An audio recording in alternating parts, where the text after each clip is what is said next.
Good මෝනිින් ප්‍රිස්ටයිල්ලක් අහමුද backhoe යකට එක්ක දුවන ජීවිතයම පිස්සුවක් බලන් ඉන්න ආස කරන වැඩ කරන්න හිත් ඇවිස්සුවත් මට පොල්ල තියෙන උන්ගේ කෑලි ගලෝලමම ඉස්සුවත් අවංකවම කරනවමගේ අවංක හිත රිද්දුවත් ඉතින් මචන් ගේමක් ගහලා කට්ටක් කාලා ගොඩ යමු කියන තේමාව යටතේ ඉතින් අපි හැමෝම ගොඩක් මහන්සි වෙනවා වැඩ කරනවා සල්ලි හම්බ කරනවා ඉතුරු කරනවා කියන එක ගැන නම් මම එච්චරම අනුමත කරන්නේ නැහැ.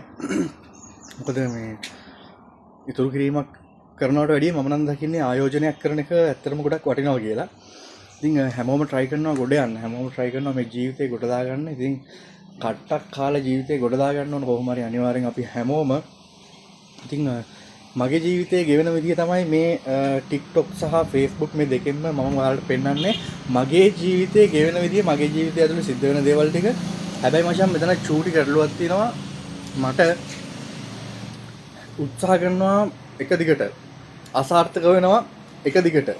ඒත් නතර කරන්නේ නැහැ. මම තාම try එකේ ඉන්නවා. ආදරය කරන්න ඇත්තටම අදහසක් නැහැ.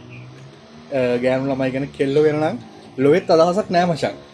එතන ගියාම කසාද බඳින්න ඒ වගේ අනාගතය ගැන එහෙම හීන දැක්කාලයක් තිබුණා. දැන් එහෙම නෑ මචං. දැන් මට ඕනේ මේ ජීවිතේ ගොඩ දාගන්න. ඉතින් ඒ වෙනුවෙන් තමයි මම මේ හැමදේම කරන්නේ. ඉතින් මගේ ජීවිතේ ගෙවෙන විදිහ මගේ ජීවිතය ඇතුලේ සිද්ධ වෙන හැම දෙයක්ම මම ඔයාලත් එක්ක ෂෙයා කරගන්නවා. මම ඔයාලා හැමෝටම පෙන්නනවා මේ මගේ ජීවිතය ඇතුලේ සිද්ධ වෙන හැම දෙයක්ම. ඉතින් මම හිතනවා දිගටම ඔයාලා මාත් එක්ක එකතු වෙලා හින්දි කියලා ඉස්සරහට මොකද වෙන්නේ කියලා අපිට බලා ගන්න පුළුවන්. එතකොට ඉතින් මාත් එක්ක සෙට් වෙලා ඉන්න අපි හැමෝම මම නෙමෙයි අපි හැමෝම ගොඩ යන්න. මොකද මම මොන හරි දෙයකින් අඩියක් හරි ඉස්සරහට આવොත් මචං මං උඹලා හැමෝම ගොඩ දානවා. ලොයිත් මගේ ක්‍රමයට අනිවාර්යෙන්ම ඉතින් මාත් එක්ක සෙට් වෙලා ඉන්න කියලා මං ඔයාලගෙන් ඉල්ලීමක් කරනවා චූටි. නිහතමානී අවංකවම. එතකොට අපි හැමෝටම පුළුවන් ලොයිත් කට්ටක් කාලා ජීවිතේ කොහොම හරි ගොඩ දාගන්න. ඉතින් එක එක ක්‍රමවේද එක එක අදහස් ගොඩක් මගේ ඔළුවේ තියෙනවා. ඉතින් ඉස්සරහට මම ඒවා අනිවාර්යෙන්ම උඹලටත් මචං කියනවා. ඉතින් අපි හැමෝටම පුළුවන් ලොයිත් මේ දේ කළා ඉස්සරහට යන්න. අපි බලමු දැනට මොකද වෙන්නේ කියලා.